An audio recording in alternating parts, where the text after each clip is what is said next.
Confía en tu papá.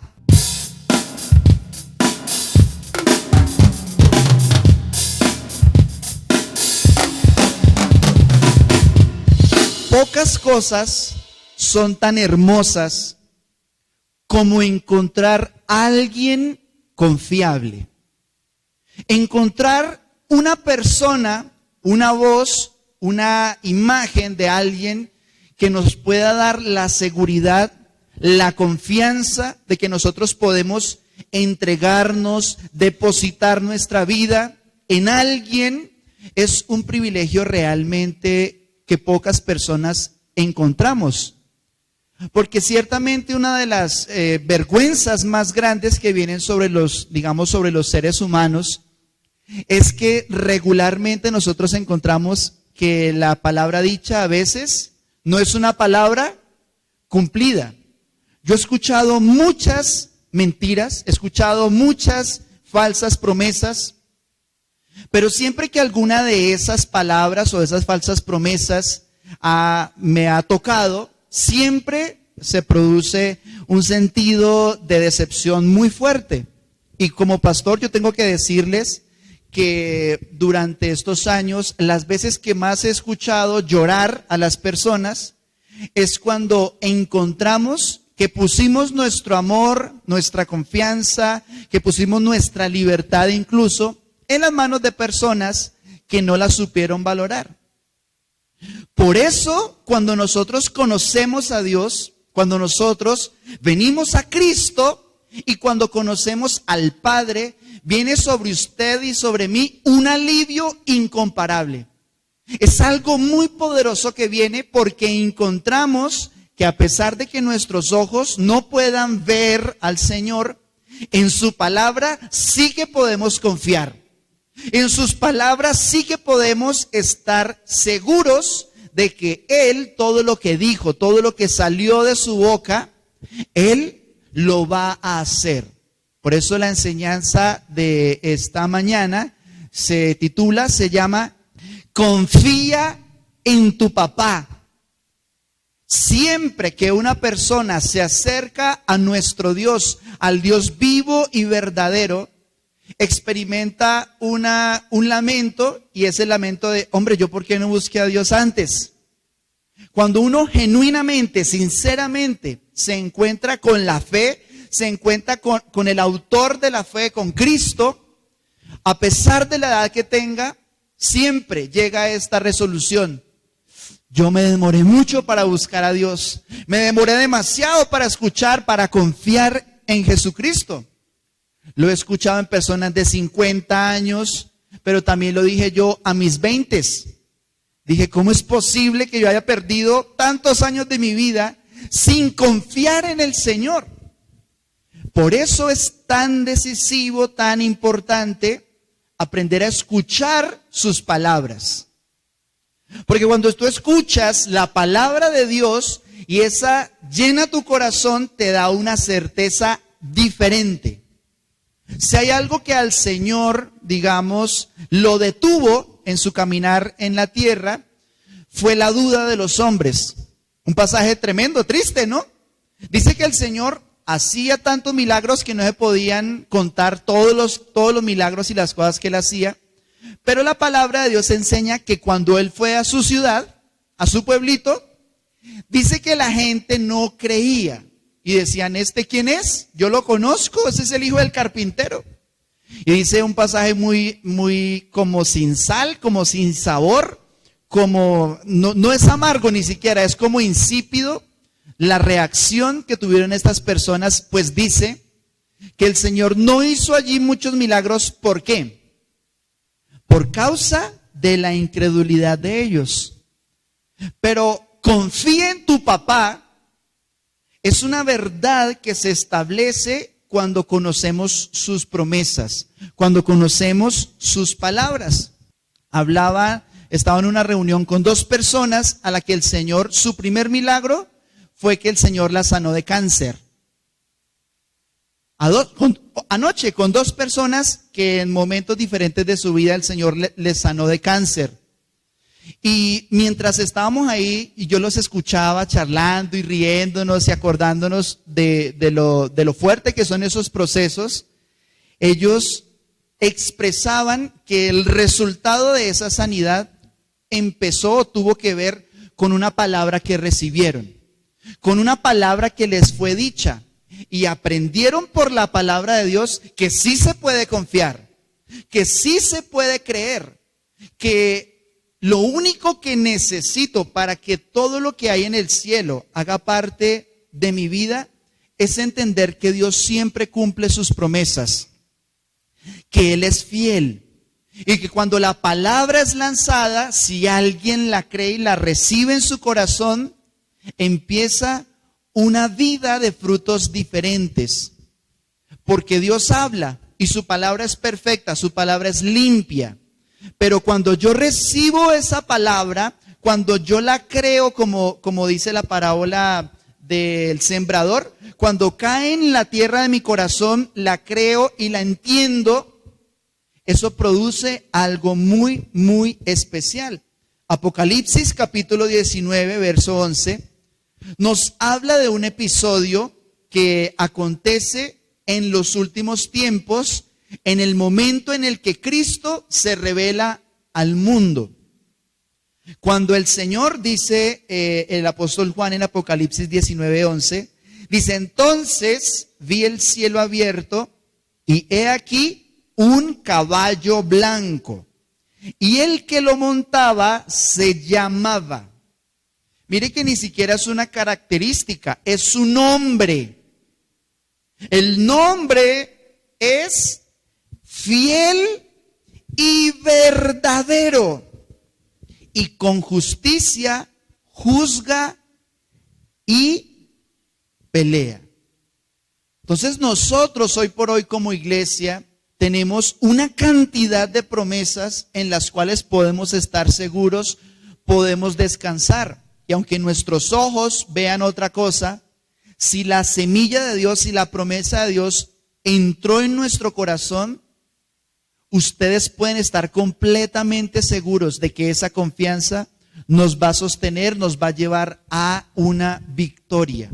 Está escrito, el apóstol Juan lo dijo: ¿quiénes son los que vencen al mundo? ¿Qué es lo que hace que nosotros podamos vencer al mundo? Y dice: nuestra fe. Es decir, nuestra confianza en el Señor. Porque siempre que Dios habla, los hombres deben estar atentos.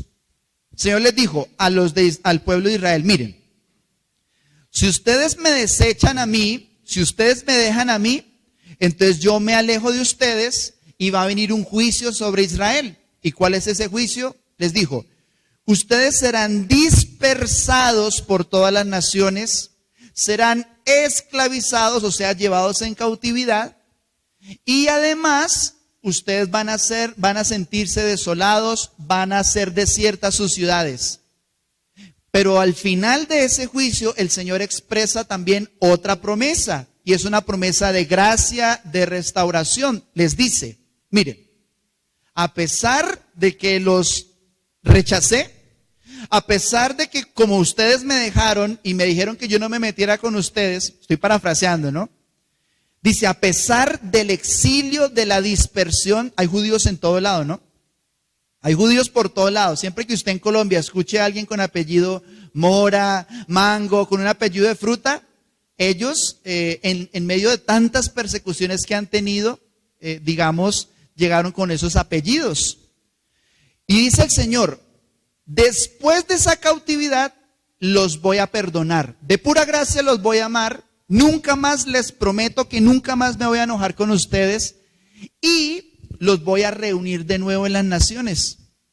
Entonces imagínese usted a los profetas encarcelados, un profeta ya todo aburrido, encarcelado, y como dice la Biblia: vino a mí palabra de Jehová.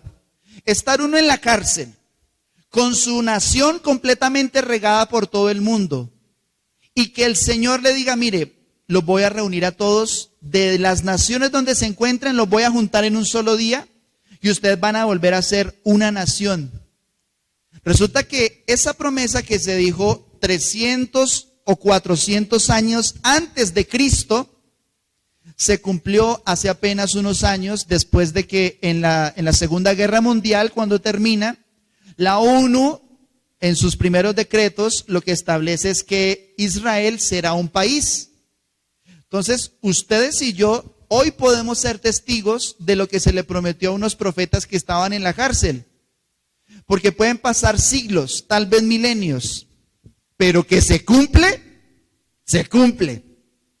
Jesús dijo, vengo pronto. Y si nosotros confiamos en el Señor, vamos a ver una cantidad de cosas gloriosas, porque hay que confiar en nuestro papá. Hay que confiar en nuestro Padre. Hay una historia que seguramente usted recuerda, que está en Génesis capítulo 22, verso 5. Génesis capítulo 22, verso 5. Y lo que vamos a ver es cómo la Biblia nos enseña que Isaac se entregó para que su papá Abraham lo sacrificara. ¿Ustedes se acuerdan cuando Abraham, Dios le dice, sacrifícame a tu hijo? ¿Se acuerdan de eso? Sacrifícame a tu hijo, al más amado, al primogénito. Y la Biblia dice que él muy temprano enalbardó el asno y salieron muy temprano. Y ustedes saben que después, cuando estaba allá, el ángel le dijo, detente. Todo lo que pasó allí usted lo sabe. Lo tremendo no solamente es que Abraham haya ofrecido a su hijo. ¿Saben qué también es tremendo?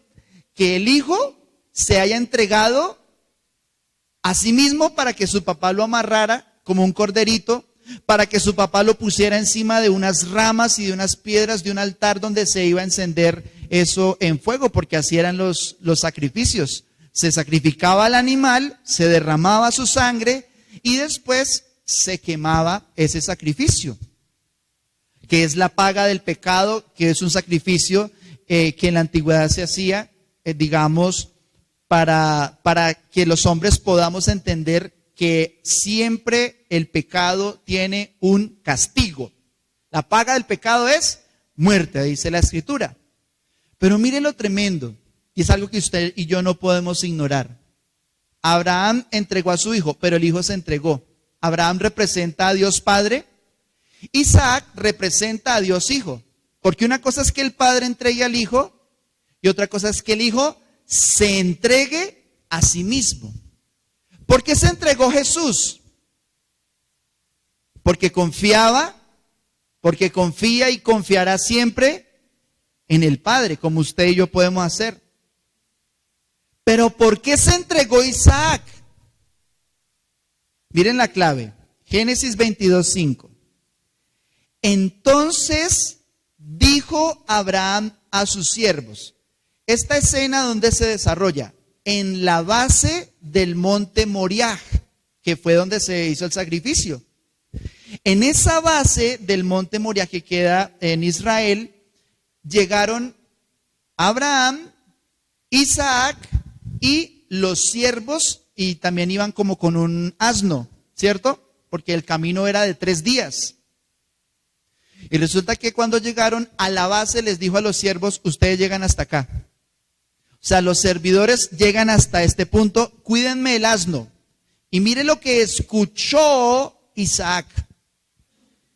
Dice, Abraham les dijo a los siervos, Isaac estaba ahí al ladito, dice, esperen aquí con el asno.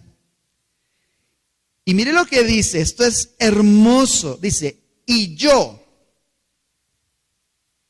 y el muchacho. Miren lo interesante, dice, y yo y el muchacho iremos hasta allá y adoraremos y volveremos a ustedes.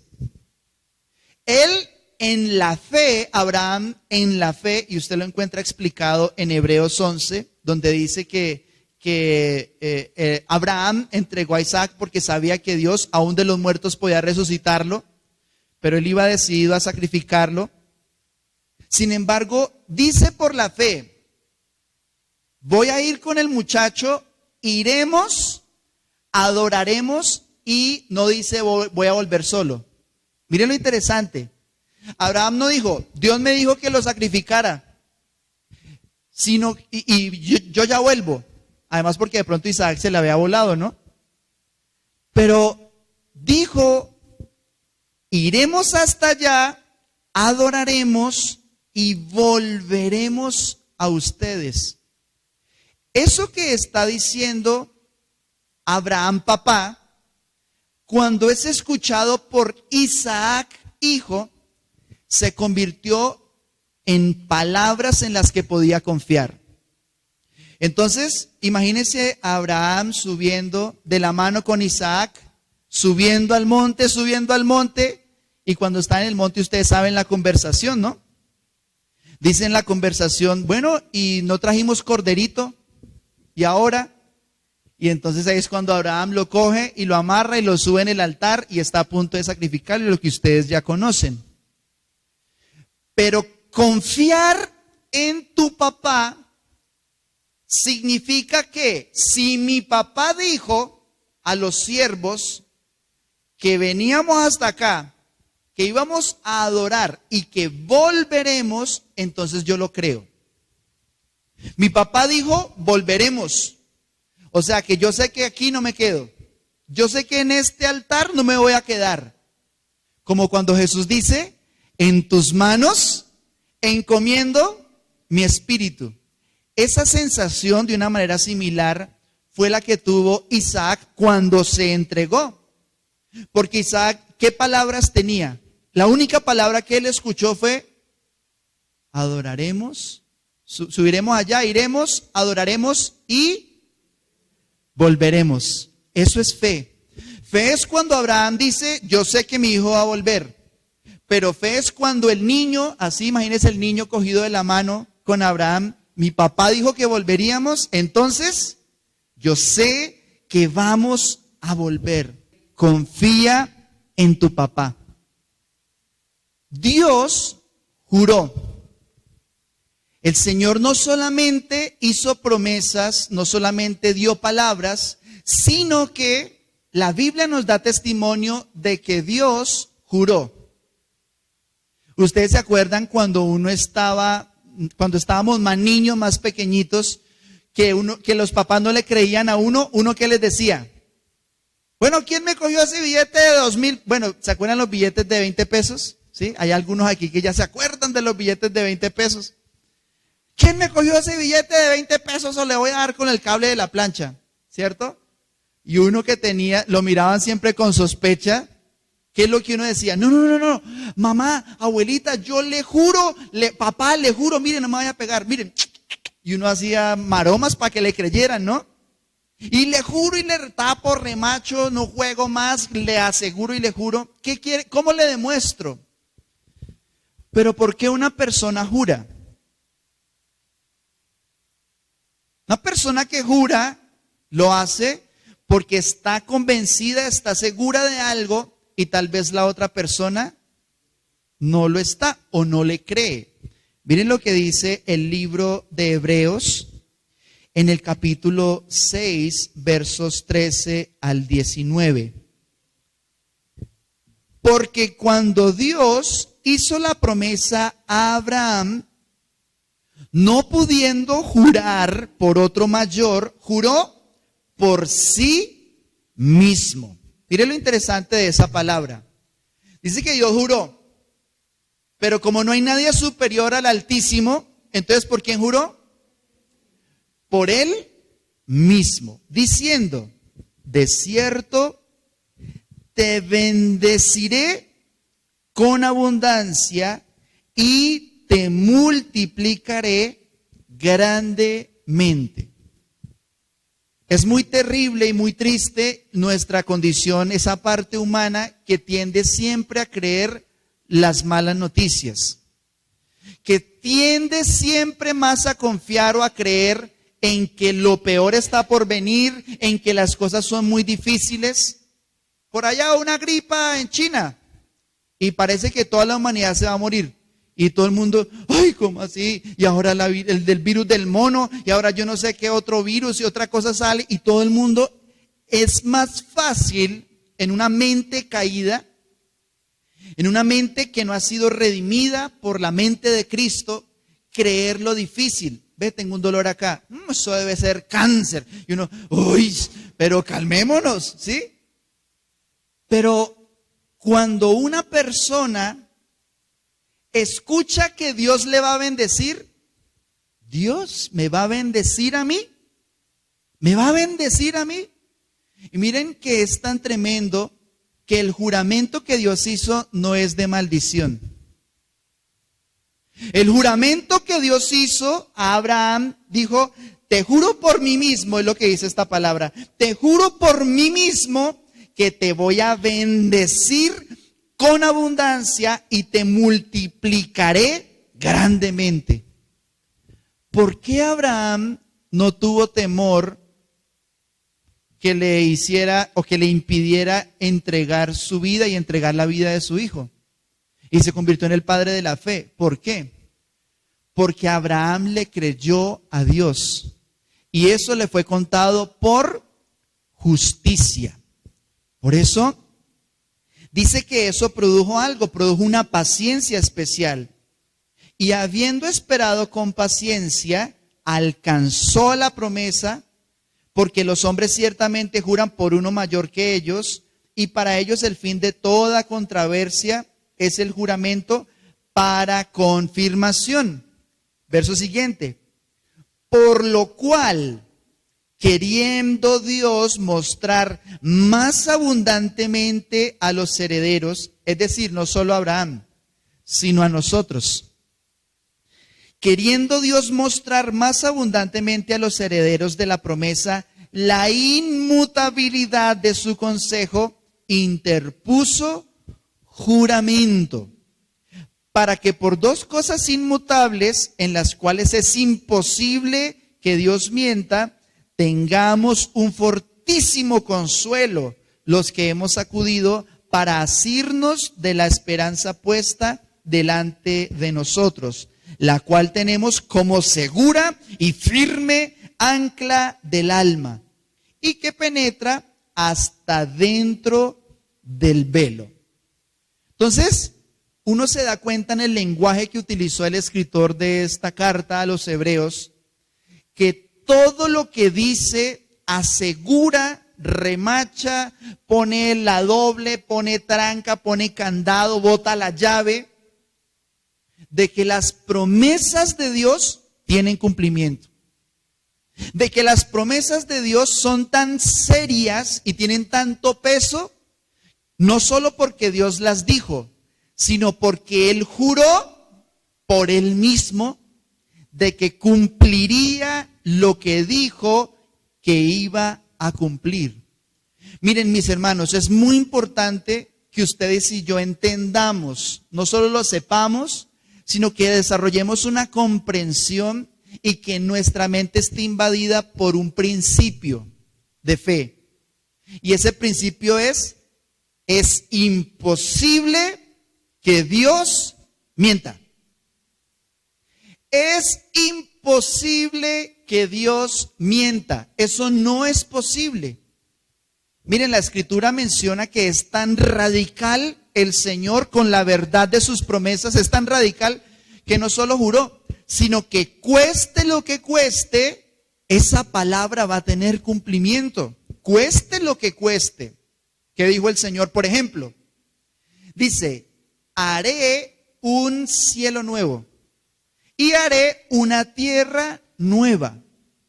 Miren, el compromiso de Dios de cumplir sus palabras, de ponerlas por obra y de que esas palabras sean nuestra victoria, es tan tremendo que Dios prometió que esta tierra, que ya es vieja, digamos, ¿sí? Dice, va a ser recreada, va a haber una nueva tierra, va a haber un nuevo cielo.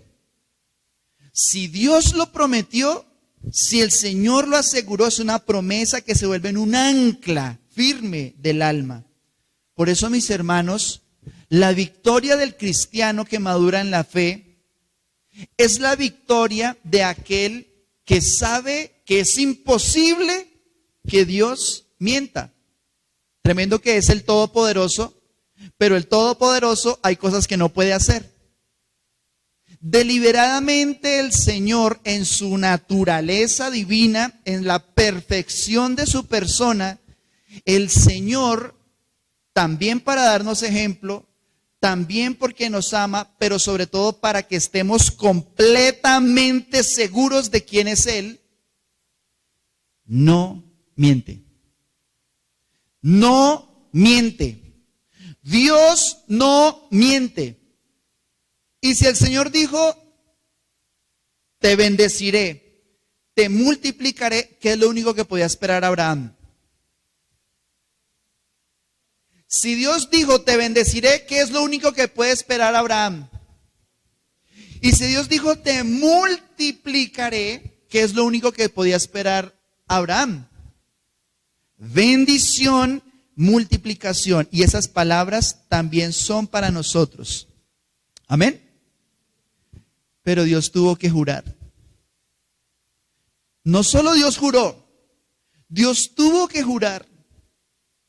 Por eso yo quiero animarles, mis hermanos, a que desarrollemos frente al Señor, frente a la persona de Cristo, un espíritu de fe, una confianza recordando que Él hizo todo lo necesario para que yo pueda estar seguro, para que tú puedas estar segura de que Él es el que cumple todas sus promesas.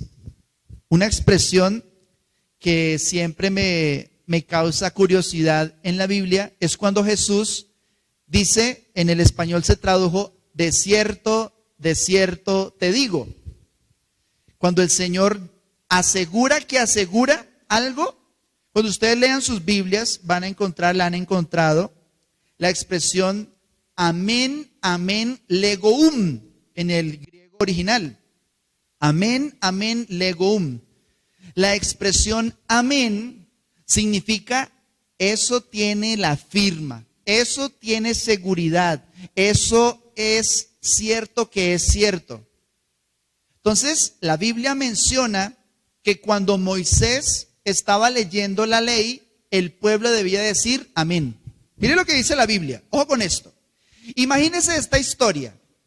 Dios le dice que así lo van a tener que hacer. Entonces Moisés, imagínese así, Moisés todo barbado, con la vara, ¿sí? Y él tenía que leer junto con su hermano Aarón la ley. Y el pueblo, todas las familias de Israel tenían que decir amén. Entonces, por ejemplo, Moisés decía, y el Señor es santo. Y todo el pueblo tenía que decir amén. Y entonces Dios es justo. Y todos tenían que decir amén. Pero también si habían palabras de juicio, todo el pueblo tenía que decir amén, porque así era. Ahora, ¿quién es Jesús? Jesús es la verdad, afirmando doblemente las verdades de Dios. Por eso cuando Jesucristo hablaba, utilizaba mucho la expresión amén, amén, legoum. De cierto, yo les digo. Y eso una vez más revela la inmutabilidad del consejo de Dios, la certeza que nosotros podemos tener en Cristo. ¿Podemos tener certeza en el Señor o no? Imagínense a Jesús, la verdad, diciendo 2 veces lo que le voy a decir es la verdad. Por eso, ustedes y yo, mis hermanos, como cristianos, vamos a darnos cuenta de que cada paso importa. Usted tal vez hoy por hoy tenga una familia fracturada, tal vez hoy por hoy tenga una parte de su cuerpo fracturada, tal vez sus finanzas hoy por hoy estén fracturadas, tal vez en su interior, y lo peor que le puede pasar es que sea su fe la que esté fracturada.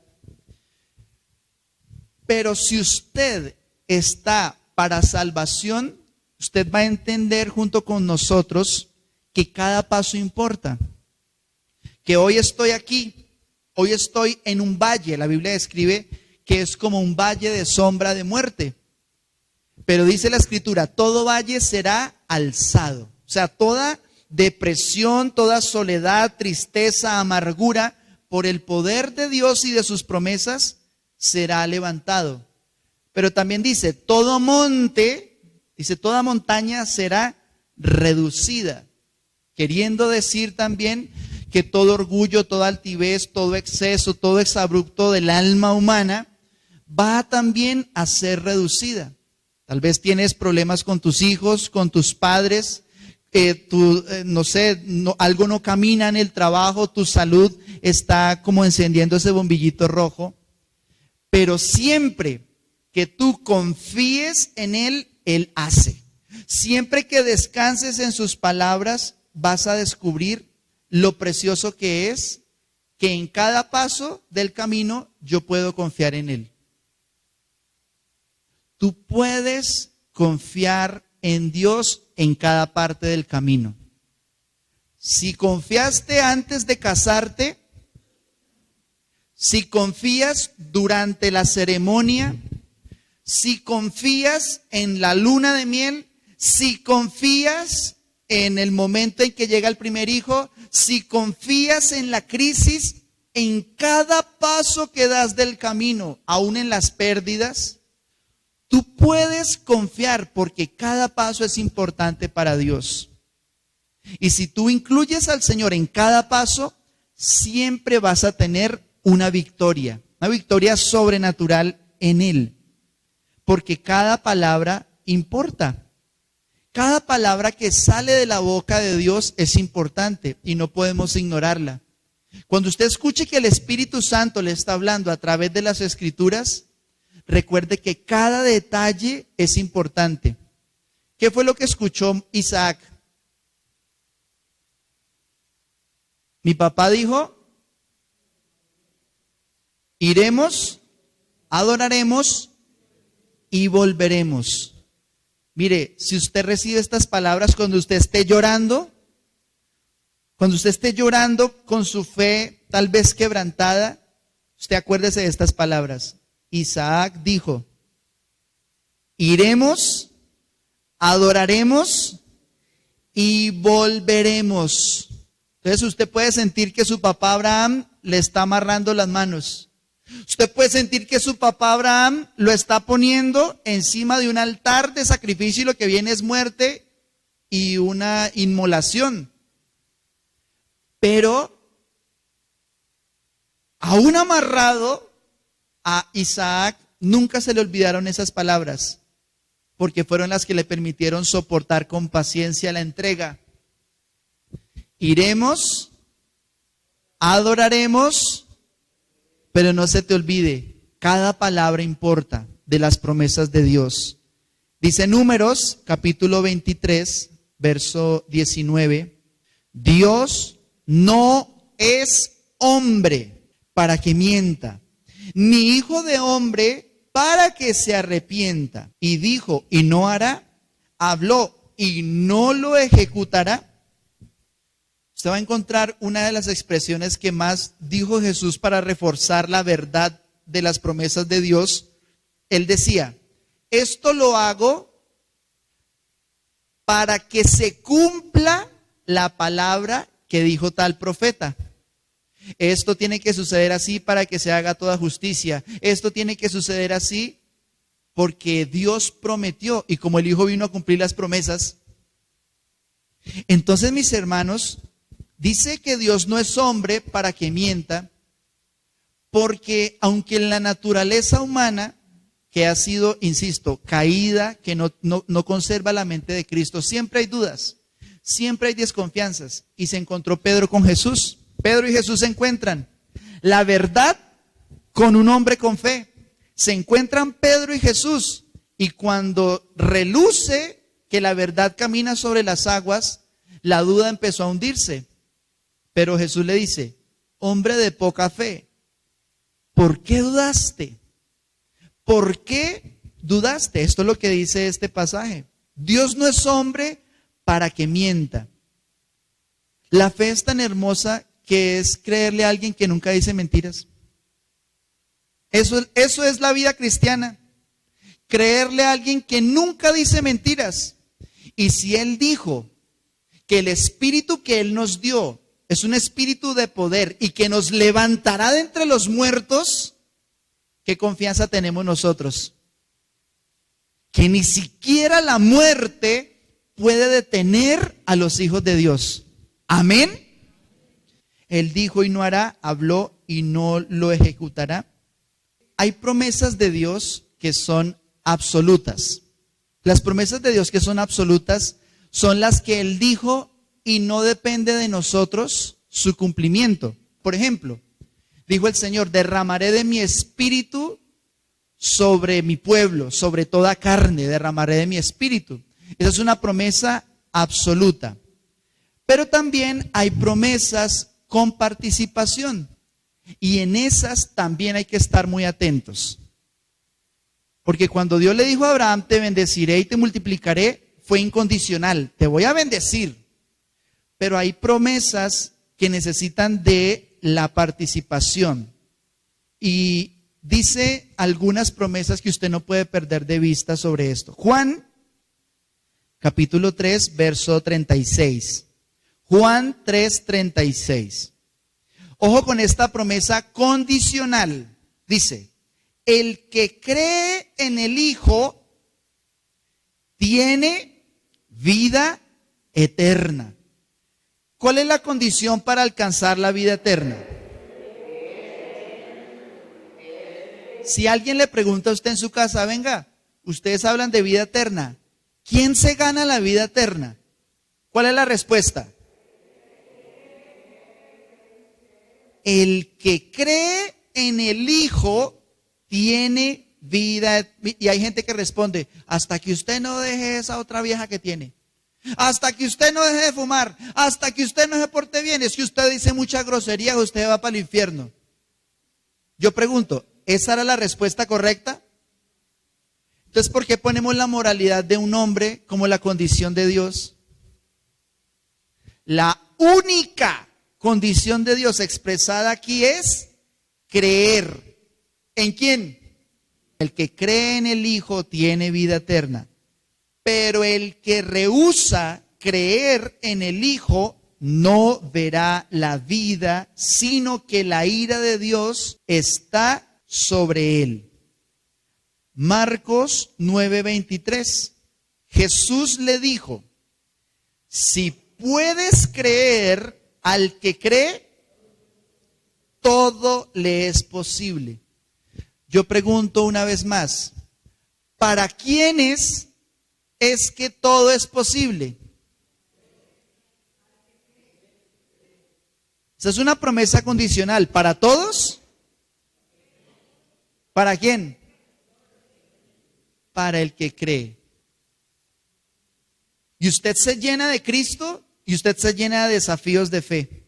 Usted se llena de palabras de fe, de certezas, porque la voz de Jesús es una voz con autoridad y te dice, no temas, cree solamente. Ese es nuestro Señor. Y vamos a terminar con unos consejos muy prácticos y sencillos de nuestra actitud frente a la vida y a la seguridad que podemos tener de confiar en nuestro papá. En primer lugar, recuerda que la cruz es la máxima evidencia. La crucifixión es la evidencia absoluta de que todo lo que Dios prometió tiene cumplimiento. Usted quiere comprobar, entre muchas otras, qué promesas se cumplieron en la cruz. Lea Isaías 53, donde dice que era necesario que Él fuera rechazado por los hombres, era necesario que Él fuera desechado, rechazado, pero que por su llaga, por su herida, por su cruz, seríamos nosotros salvados. Y estos son los consejos. Conoce las promesas de Dios. Conoce las promesas de Dios. Yo le invito a que usted desarrolle una diligencia, una alta exigencia para conocer las Escrituras.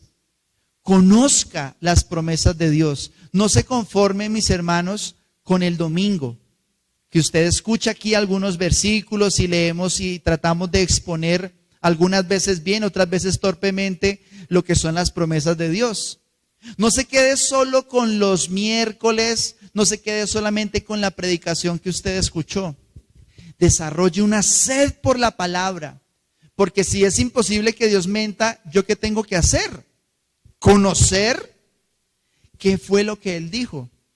Si usted conoce las promesas de Dios para confiar en su papá, usted empieza a creerlas. Ese es otro consejo. Cree lo que está en las Escrituras. Cree las promesas de Dios. Algo que cambió mi vida fue tomarme en serio la palabra de Dios. Fue tomarme en serio lo que ahí dice, que ahí está escrito. Y no vivo solo por la letra, porque la letra mata, pero esa palabra me habla de su espíritu, que vivifica. Tómese en serio la palabra de Dios. Desarrolle una actitud de creer la palabra, pero también, y es muy similar, confía. Confía.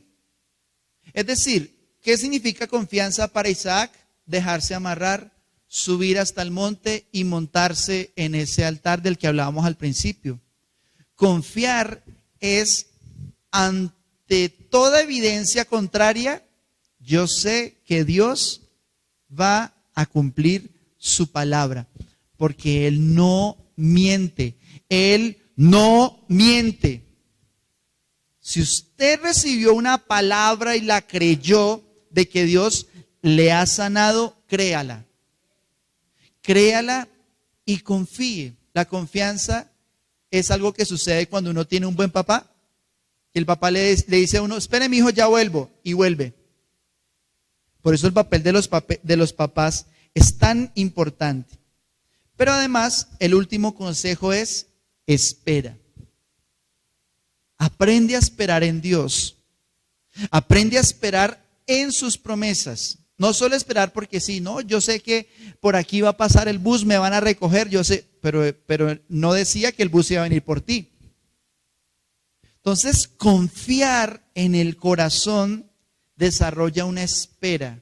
Yo le invito, le animo a que usted confíe en el Señor, crea en Dios, conozca sus promesas, camine por ellas y aprenda a esperar.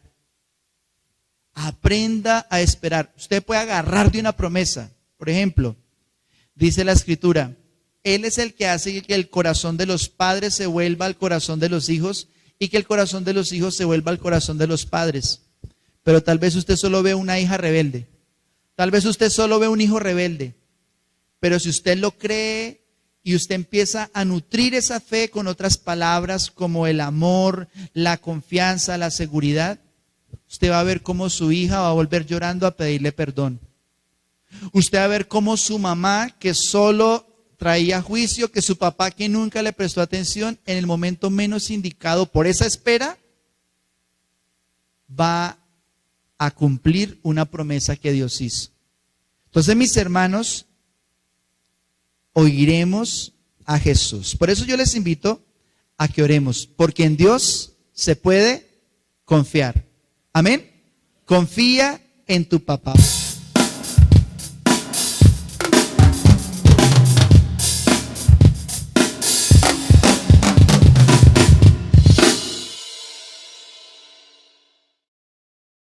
Ven a la iglesia, sé la iglesia.